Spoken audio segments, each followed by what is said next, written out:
이사야서 55장 6절로 8절 말씀 한 절씩 교독하겠습니다. 너희는 여호와를 만날 만할 때 찾으라. 가까이 계실 때에 그를 부르라. 악인은 그의 길을, 불의한 자는 그의 생각을 버리고 여호와께로 돌아오라. 그리하면 그가 긍휼히 여기시리라. 우리 하나님께로 돌아오라. 그가 너그럽게 용서하시리라. 이는 내 생각이 너희의 생각과 다르며 내 길은 너희의 길과 다름이니라. 여호와의 말씀이니라. 저는 하나님의 복인 평강에 대해서 설교를 하고 있습니다. 우리에게 성령이 가득할 때, 또 우리가 하나님 앞에 나아갈 때 우리가 평강을 얻는다라고 말했습니다. 그런데 우리가 하나님께 나아가기가 어려울 때가 있습니다. 오늘 읽은 6절 말씀을 다시 보면 너희는 여호와를 만날 만할 때 찾으라. 가까이 계실 때 그를 부르라 라고 말씀하고 있는데, 우리가 하나님을 찾고 하나님께 가까이 나아가고 하나님을 부르려고 할 때 그러지 못할 때가 있다는 것입니다. 그것은 그 다음 절에 나옵니다. 7절 말씀 앞부분 보면 악인은 그의 길을, 불의한 자는 그의 생각을 버리고 여호와께로 돌아오라 이렇게 말씀합니다.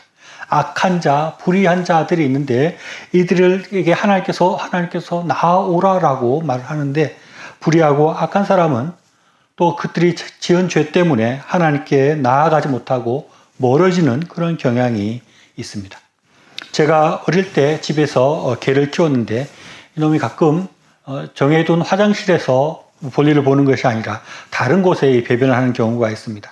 그리고 나면 얘를 한번 불러도 가까이 오질 않는 것입니다. 이름이 짐이었는데 짐이야 이리 와라 그렇게 하면 오히려 그 이름을 듣고 아주 구석으로 숨고 피하는 그런 경우가 있었습니다. 그래서 제가 또 틀림없이 또 잘못된 곳에 오줌을 놓구나 이렇게 생각을 했던 기억이 있습니다.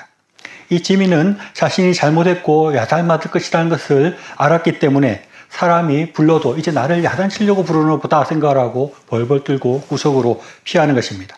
그런데 사람들도 비슷한 경향이 있는 것입니다. 자기가 잘못하고 자기가 죄를 지으면 두려움에 빠지게 되고 두려워서 사람을 피하게 되는 그런 경향이 있는 것입니다.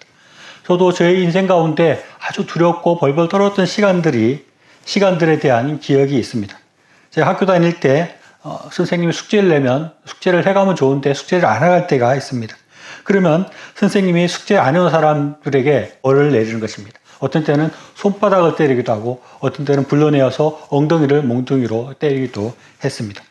그런데 숙제를 안 해간 날이면 3교시에 만약에 숙제 검사한다 그러면 1교시 때부터 걱정이 되는 것입니다. 그러면서 두렵고 불안한 마음이 계속해서 있어서 아주 그때 고통스러웠던 그런 기억이 있습니다. 제 기억에는 선생님들이 가끔 숙제 낸 것을 잊어버리거나 또 숙제 검사하는 것을 잊어버리는 경우는 있어도 숙제 안 해온 것이 발각됐을 때 매는 꼭 때렸던 것 같습니다. 그래서 그때 숙제를 안 해간 날은 항상 그렇게 두렵고 떨리고 불안하고 그런 마음이 가득했고, 지금까지도 그 생각이 나는 거 보면 그때 괴로움이 굉장했다고 할 수 있습니다. 그런데 숙제를 안 해온 정도가 아니라 진짜 큰 죄를 사람들은 그 죄로 인해서 두렵고 떨리는 마음이 굉장할 것이라고 생각할 수 있습니다. 예를 들어서 도둑질을 하거나 강도를 한 사람들은 이 경찰서를 지나갈 때 경찰서를 바로 못 지나가고 경찰서를 빙 둘러서 지나가거나 경찰을 보기만 해도 떨리고 무서워서 피하게 되는 그런 모습인 것입니다. 하나님 앞에서 범죄한 경우도 그렇습니다. 어떤 사람들은 예수님 믿으세요, 교회 갑시다 라고 말을 하면 저는 안 돼요, 저는 그런데 못 가요 라고 이렇게 말을 하는 사람들이 있습니다. 자기가 지은 죄가 많고 자기는 나쁜 사람이기 때문에 하나님 앞에 나아갈 수 없고 교회에 갈 수 없다는 것입니다. 그런데 우리가 생각해야 할 것은 하나님은 사람들과 달리 너그러이 용서하시는 분이다 하는 것입니다. 7절과 8절 말씀을 다시 읽어보면 악인은 그의 길을, 불의한 자는 그의 생각을 버리고 여호와께로 돌아오라. 그리하면 그가 긍휼히 여기시리라. 우리 하나님께로 돌아오라. 그가 너그럽게 용서하시리라. 이는 내 생각이 너희 생각과 다르며 내 길은 너희 길과 다름이니라. 여호와의 말씀이니라 라고 말씀하고 있습니다. 하나님은 악인과 불의한 자에게 나에게로 회개하고 돌아오라 라고 말씀하시고, 돌아오면 내가 넉넉하게 용서하겠다라고 말을 하고 있습니다. 그리고 내 생각은 너희의 생각과 다르다라고 말씀하고 있습니다. 사람들은 죄를 짓고 용서를 받을 수 없다고 생각을 합니다. 앞에서도 말했듯이 숙제를 안 해온 사람은 그에 대한 매를 맞게 되어 있는 것입니다. 그리고 범죄를 저지른 사람은 그에 상응하는 벌이 꼭 주어지게 되고 그런 벌을 받게 되어 있습니다. 하물며 앞에서 말한 저희 집에 키우던 개도 커튼 뒤에 또는 소파 뒤에 종종 실수를 하고 나면 우리가 꼭 벌을 주었던 것 같습니다. 그러니까 그런 일을 하고 난 다음에는 내가 다른 곳에 오줌을 넣고 나면 틀림없이 나를 야단치고 나를 혼내더라 하는 것을 아니까 개가 사람을 피하는 것입니다. 그런데 하나님은 그런 사람들과는 다르다라고 말씀하고 있습니다. 사람들은 나에게 잘못한 것을 꼭 복수하고 그 잘못에 대해서 응징을 하려고 하지만 하나님의 생각은 사람의 생각과 다르다는 것입니다. 사람들은 하나님도 일반 사람들처럼 잘못한 것에 대해서 틀림없이 응징하고 벌을 줄 것이다 라고 생각을 해서 악을 행하거나 불의한 일을 한 사람들은 하나님께로 나아가기를 주저하지만 하나님은 그렇지 않다는 것입니다. 나는 사람들과는 다르다. 그러니 염려하지 말고 하나님께로 돌아오라라고 말씀하고 있습니다.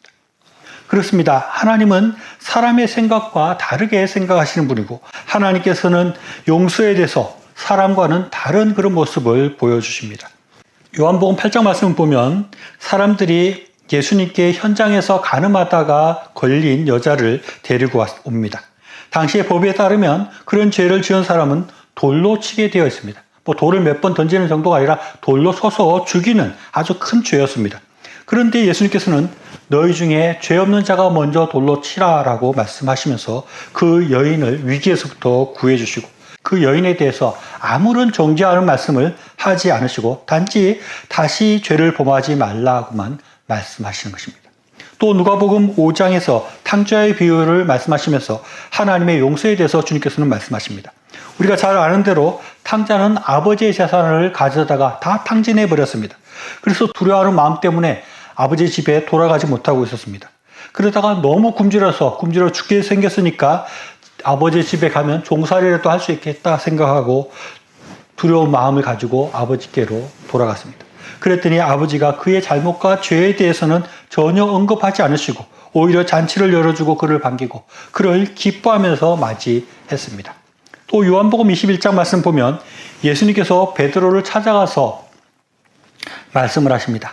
당시에 베드로는 예수님을 부인한 것 때문에 의기소침하고 다시 고기잡이를 하고 있었습니다. 그런데 주님께서 자기를 부인하고 저주까지 한 베드로에게 내 양을 먹이다라고 말씀하시면서 베드로를 위로하고 다시 예수님께서는 베드로를 제자로 불러주십니다. 베드로는 예수님을 저주하면서까지 부인했지만 예수님은 전혀 그의 죄에 대해서 그의 잘못에 대해서 책망하지 않으셨습니다. 내가 너를 얼마나 사랑했는데 네가 나를 부인할 수 있느냐, 네가 나를 저주까지 할 수 있느냐라고 말씀하지 않으시고 온전히 베드로를 용서하시고 그냥 받아주셨습니다. 그냥 받아주는 정도가 아니라 다시 예수님의 제자로 일을 맡기시기까지 하시는 것입니다. 어떻게 보면 예수님은 너무 쉽게 용서한다는 생각이 들 정도입니다. 예수님은 십자가상에 같이 매달렸던 그 흉악한 강도에게도 예수님은 오늘 내가 나와 함께 낙원에 있으리라 라고까지 말씀하시고 그의 죄를 쉽게 용서해 주시는 것입니다.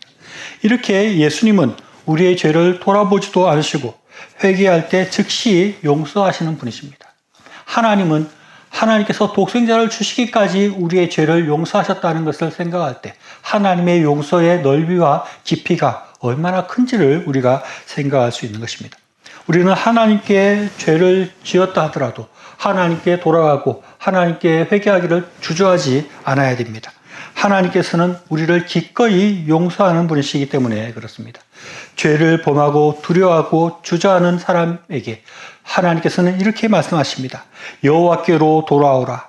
그리하면 그가 긍휼히 여기시리라. 긍휼히 여기신다는 말은 이 긍휼이라는 말은 불쌍하게 여긴다 하는 말입니다. 어떤 사람이 죄를 범했을 때 그 사람에 대해서 분노하고 미워하는 것이 아니라 하나님은 긍휼히 여기신다 하는 것입니다. 이것은 완전히 다른 것입니다. 예수님은 자신을 부인하고 저주한 베드로를 전혀 미워하지 않으셨고 베드로가 순간적인 위협 때문에 그렇게 했다는 것을 온전히 이해하고 그런 약한 모습에 대해서 불쌍히 여기시고 긍휼히 여기셨다는 것입니다. 또 탕자의 아버지가 자신의 재산을 가지고 다 탕진해버린 아들에 대해서 그를 미워하거나 분노하는 모습을 전혀 찾아볼 수 없습니다. 오히려 그를 불쌍히 여기는 것입니다.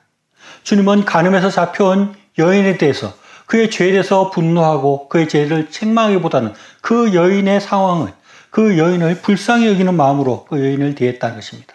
강도의 모습을 뺐어도 그가 강도라는 흉악한 죄를 지은 사람이지만 그가 어쩌다가 그렇게 강도까지 되었는가, 그런 것을 이해하시고 불쌍히 여기는 마음으로 그의 죄를 용서하시고 오늘 내가 나와 함께 천국에 있을 것이다 라고 말씀하시는 것입니다.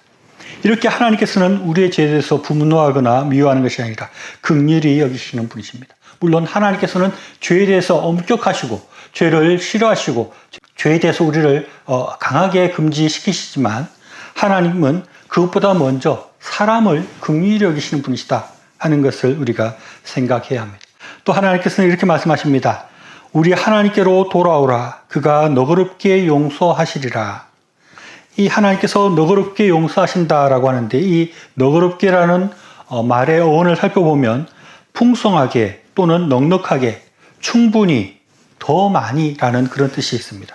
하나님은 간신히 용서하는 분이 아니라 더 많이 충분히 넉넉히 용서하는 분이라고 말씀하고 있습니다. 하나님은 이런 것들은 용서하지 못할 거야. 하나님께 조그마한 죄는 용서하지만 나처럼 이렇게 큰 죄를 지은 사람은 용서하지 않을 거야. 나처럼 이렇게 하나님을 배신한 사람은 용서하지 않을 거야 라고 우리가 생각하지만 하나님은 그런 것이 아니라 그 모든 것들을 넉넉히 용서하는 분이라는 것입니다. 저는 하나님 앞에 죄를 짓고 불안해하고 있는 우리의 모습과 앞에서 말한 숙제를 안 하고 벌을 받을 것을 불안해하는 아이나 집안에 배변을 해서 불안해하는 강아지의 모습과 비교해서 생각을 해보았습니다.